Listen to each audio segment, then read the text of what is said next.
কি কইলেন দাদা? কইতাছি তুই পুরুষ না, তুই এসেছ একটা মহিলা। তাহলে দূরে বেড়ে আছেন কেন? আসেন বুকে আসেন, আমরা দুজনে মিলে প্রেম করি। এই ফালতু কথা কবি না। ফালতু কথা তুমি আপনি কইতাছেন, দেখতেছেন চোখের সামনে জোয়ান তাগড়া পুরুষ দাঁড়ানো, তারপর আপনি আমার মহিলা কইতাছেন কেন? তুই যদি মহিলা না হবি তবে তোর বউরে দিয়া দোকানদারি করাসকে, ব্যবসা করাসকে। জান আপনি আপনার বউরে দিয়ে ব্যবসা করান, বউয়ের কামাই খাস, আবার বড় বড় কথা কস, তোর লজ্জা করে না? শার্ট প্যান্ট পরে আছে, আবার লজ্জা করবো কেন? আমি কি ল্যাংটা?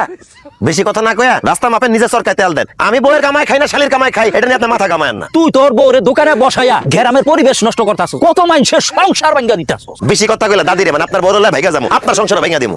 এই পরে কিন্তু আজকে আমি পিটামই, তুই কিন্তু আমার হাতে মাইর খাবি। এই বুইড়া সাবধানে কথা কইস, অনেকদিন বুইড়া পিটে, আজকে কিন্তু তোরা পিটামু।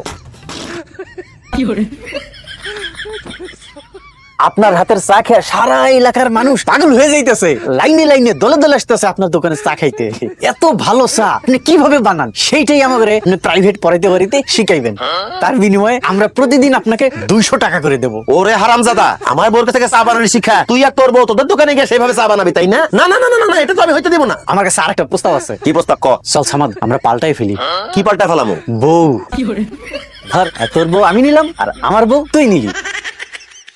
আমার বউ তোর বই থেকে একটু কম সুন্দর, সেই জন্য আমার বউয়ের সাথে তোর আমি 10,000 টাকা দিয়ে দিব। হারামের বাচ্চা, আমার সোনার ডিম পাড়া হাসছে তুই কেন হইতে চাস?